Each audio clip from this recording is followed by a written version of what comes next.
Donc 3 tables rondes ont été pensées pour cette journée en vue d'aborder la question des frontières sous plusieurs angles. Mais il nous a aussi tenu à cœur de diversifier les formats pour intégrer d'autres formes de narration et de communication de nos objets de recherche. Donc 2 projections sont prévues, comme l'a mentionné Marie-Lou tout à l'heure. Ces films emploient des techniques différentes que vous aurez l'occasion de découvrir au cours de la journée et qui seront discutées.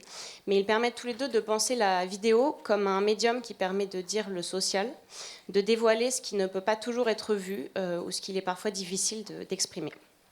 Le film en sciences sociales permet de produire de la connaissance autant par les images qu'il montre que par la manière dont il est produit. Et il permet de diffuser plus largement, de toucher un public plus vaste et peut-être de marquer plus profondément par la force de l'image et du son. Cette approche scientifique est une préoccupation importante de l'ICM, mais aussi de notre génération de jeunes chercheurs et chercheuses. Et nous souhaitions donc la mettre en lumière aujourd'hui. Merci beaucoup, Alice. Je suis particulièrement aussi touchée de présenter avec Alice ce court-métrage parce que Alice est en train de commencer une thèse en Méditerranée sur les acteurs, les marins en mer, et sur la question migratoire, et donc va aborder aussi ces questions de frontières naturelles que doivent traverser les migrants. Alors, vous me pardonnerez, mais j'ai écrit un texte parce que ce n'est pas mon habitude, mais parce que, c'est un sujet qui me touche particulièrement, parce que c'est aussi mon terrain d'enquête, et c'est aussi parce que la justesse des mots, pour moi, est particulièrement importante dans la projection de ce court-métrage que vous allez voir. Donc on va découvrir maintenant le travail de l'artiste plasticien colombien Edgar Humberto Alvarez. Il ne peut pas être présent aujourd'hui, mais il m'a transmis sa volonté d'apposer quelques mots sur son travail. Donc Sueño de Barro, qu'on pourrait traduire par Rêve emboué, est un court-métrage qui a été réalisé en pâte à modeler, en stop motion. Et ce projet, il est profondément ancré dans des réalités migratoires contemporaines, parce qu'elle retrace les histoires de celles et ceux qui traversent la jungle du Darien pour atteindre les États-Unis. Alors, c'est quoi la jungle du Darien ? C'est une forêt tropicale de près de 5000 km² qui est étendue, c'est une étendue de terre entre deux océans, et elle fait frontière topographique entre la Colombie et le Panama. Donc, il n'y a aucune route à ce jour qui relie les deux pays, et donc le passage frontalier régulier ne peut se réaliser qu'en avion ou en bateau. Elle sépare les deux hémisphères du continent américain, et le Darien est donc l'unique passage où n'a pas pu être construite la Panaméricaine, qui est une route tout de même, enfin des routes de 40 000 km qui rejoint de l'Ushuaïa à l'Alaska. Donc la jungle en fait est décrite historiquement comme un tapon, un bouchon. Qui empêcherait le passage et qui va venir construire ces imaginaires d'hostilité, d'impénétrabilité. Toutefois, ce passage s'est ouvert. Pas soudainement, c'est progressif, mais il est de plus en plus important ces dernières années. Il y a des milliers de migrants aujourd'hui qui traversent cette jungle et qui participent aussi à briser cette question de zone grise, en fait, de zone grise environnementale et de tampons, en la visibilisant comme une réelle route migratoire. Quelques chiffres, même si c'est pas ma chose préférée, les chiffres, mais c'est 510 000 personnes qui ont traversé en 2023. Et quand je vous dis traverser, je parle de survécu, parce que les chiffres sont produits à la sortie du Darien. Dans ces 510 000 personnes, c'est 120 000 enfants mineurs. Et parmi toutes ces personnes, on compte 72 nationalités. Donc c'est aussi une migration qui est particulièrement variée. Pour vous donner une petite idée, en 2023, les Chinois et Chinoises étaient plus de 20 000 à avoir traversé. Alors, un point, ça signifie quoi traverser la jungle du Darien pour les migrants ? Alors cette traversée, déjà, elle représente un trajet de 3 à 15 jours. Bien évidemment, elle varie en fonction des épreuves, parce que c'est aussi des fleuves, des marécages, des chemins boueux, des précipices, des animaux dangereux, mais aussi des rencontres avec des groupes armés, et ce, généralement, sans pouvoir manger ni avoir accès à de l'eau potable. La longueur du trajet, elle dépend de nombreux facteurs. C'est d'abord des facteurs physiques qui peuvent être liés à l'état de santé, obésité, problèmes cardiaques, handicap. C'est aussi les imprévus environnementaux, la crue des fleuves, les tempêtes, les animaux sauvages, je me répète, mais aussi humains. C'est des rencontres avec des groupes armés qui volent, qui violent et qui tuent les personnes sur leur passage. Et cela s'ajoute à quoi ? À la dimension psychique qu'on ne peut nier, de la peur, de l'angoisse, de la confusion, du trauma, qui peut mener aussi, bien sûr, au traumatisme. Dans un lieu qui est pour eux soudainement altérité, mais aussi adversité. Donc cet artiste, Edgar Humberto Alvarez, il nous fait l'honneur de nous partager quelques minutes de ce projet qui représente des années de travail. L'extrait qu'on va voir, il dure quelques minutes. Pourquoi ? Parce que ce projet, il a besoin de soutien. Et j'en suis tout au plus honorée de le présenter ici en France, de soutien d'institutions, de soutien pour être montré, diffusé.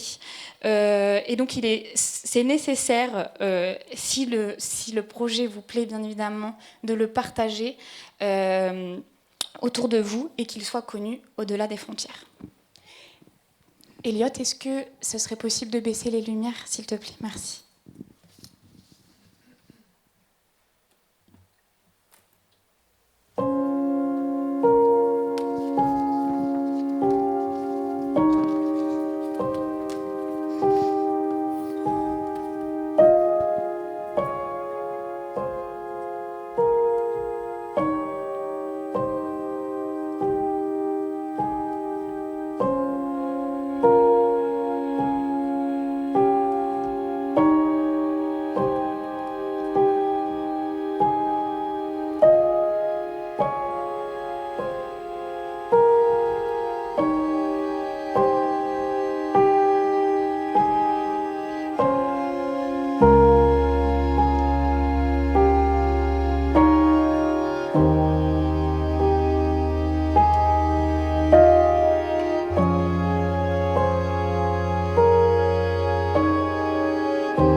Comment peut-on restituer les expériences migratoires à travers les frontières ? Comment trouver les mots pour décrire l'indicible ? Comment rendre accessible à l'œil d'autrui ce qui était inacceptable pour celui qui le vit ? Comment, en tant que témoin et récepteur de ces expériences, peut-on restituer, transmettre, faire comprendre ? Comment ne pas compromettre l'expérience qui nous a été partagée ? Comment dire sans avoir nous-mêmes vécu ? Comment rendre audibles les traversées traumatiques du Darien ? En rentrant de mon terrain d'enquête en Colombie et au Panama, toutes ces questions, elles me tiraillent. Par le biais d'une personne sur le terrain, je rencontre le travail d'Edgar. Et j'ai été traversée soudainement par la justesse de la reconstitution de la traversée. L'homme allongeant, mourant dans la cascade était la vidéo que l'on m'avait montrée trait pour trait de cet homme, père vénézuélien qui se mourait d'une blessure durant le trajet. Cette jeune fille, haïtienne, sur le dos de son père, était une jeune fille similaire à celle que j'avais rencontrée aux portes de la traversée, son doudou serré d'une main et l'autre empoignant celle de son père. Chaque trace et objet, bottes, sous-vêtements, bouteilles d'eau, tentes, passeports et photos d'identité, recouverts et abîmés par la boue, bientôt engloutis par la jungle, étaient aussi là. Mais c'est aussi ce sachet plastique, noué autour de l'arbre, détail dans l'image, mais pourtant d'importance capitale, car il est l'un des signaux pour que les personnes ne se perdent pas. Ce que je peinais à exprimer en mots, soudain son art le transmettait sans avoir besoin de paroles. Il rendait visible l'inentendable. Chaque image, chaque figure qu'il façonne restitue, avec une précision troublante, les réalités de la jungle du Darien. Son court-métrage en pâte à modeler transcende les limites de la narration conventionnelle pour offrir une véritable ethnographie visuelle percutante de ces traversées migratoires.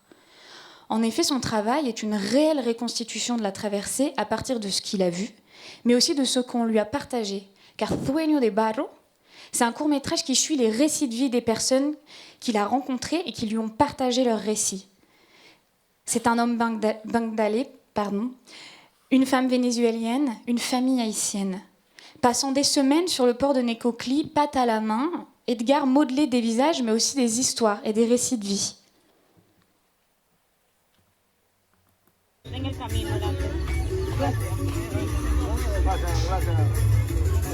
Chicago, Toronto, a correr los Nike. Si yo cruzo el Darien, ya me veo en los United.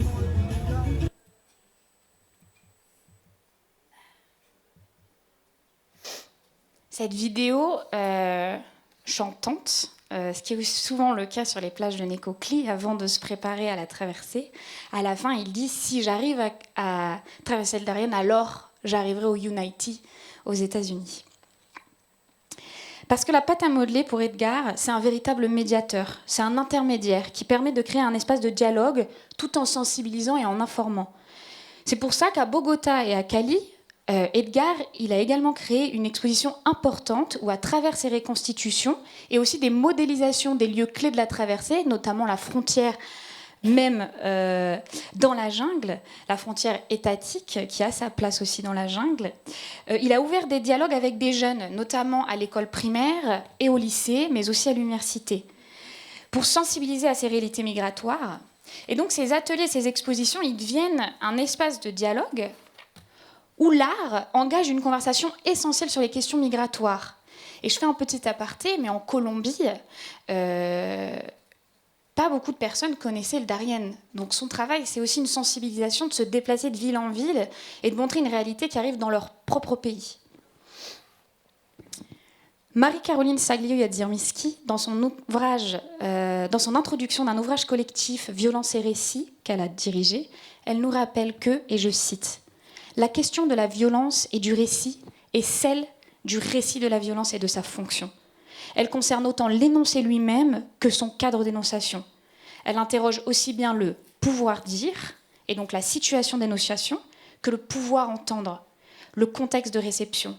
Car en effet, la violence limite toute possibilité de récit, mais aussi toute possibilité d'écoute et de réception. Elle se traduit par l'effroi. D'un côté, la négation de ceux dont le récit ne peut se dire, et de l'autre, le déni et la peur d'une société qui ne veut pas être témoin de la cruauté humaine dont atteste le récit. Comment dire et entendre les rafles, les morts de faim ou sous la torture dans les prisons, ou sur les routes d'Arménie ou dans les camps nazis, ou sur la jungle du Darien à Melilla, aux frontières méditerranéennes en Pologne. J'ai ajouté. En représentant des récits individuels à travers une forme artistique accessible, son travail dépasse le simple acte de création. Il devient un acte de mémoire, une forme de résistance contre l'effacement et l'invisibilisation des histoires de ceux qui traversent le Darien. Cette traversée, qui est une épreuve à la fois physique et psychologique, elle se transforme sous ses mains en une réalité palpable. Simple et humble, la pâte à modeler devient un support pour donner corps au récit parfois inécoutable.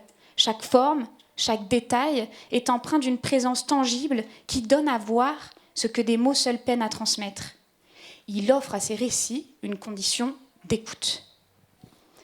Ritipan, survivant du génocide des Khmers rouges au Cambodge et réalisateur d'un film en pâte à modeler nommé L'image manquante, nous invite à méditer sur, je le cite, « la vocation des images à se constituer en archives et à faire œuvre de sépulture pour les défunts. Pour reconstruire une mémoire tant individuelle que collective, il est essentiel de retrouver l'essence perdue de certaines traces. » Et c'est Edgar, en choisissant la pâte à modeler, donne corps à ces traces, les arrache à l'oubli et transforme chaque figure en une archive vivante, en un témoignage visuel des expériences à travers le Darien. En somme, aujourd'hui, nous sommes appelés à comprendre ce qui se joue aux frontières. Des frontières géographiques, bien sûr, mais aussi des frontières bien plus intimes, de notre capacité à écouter, à comprendre, mais aussi à agir. Par son travail, Edgar Humberto Alvarez nous rappelle que l'art peut être un outil puissant, un moyen de redonner voix à ceux qui, trop souvent, sont réduits au silence. Ce court-métrage, qui ne nous laisse pas indemnes, nous oblige à voir, à entendre, à ressentir, que ce soit au Darien, en Méditerranée, à Melilla, en Pologne, en Grèce. L'œuvre d'Edgar nous invite à ne plus détourner le regard, mais à assumer notre responsabilité collective envers ces récits et à faire le choix de l'écoute et de l'engagement.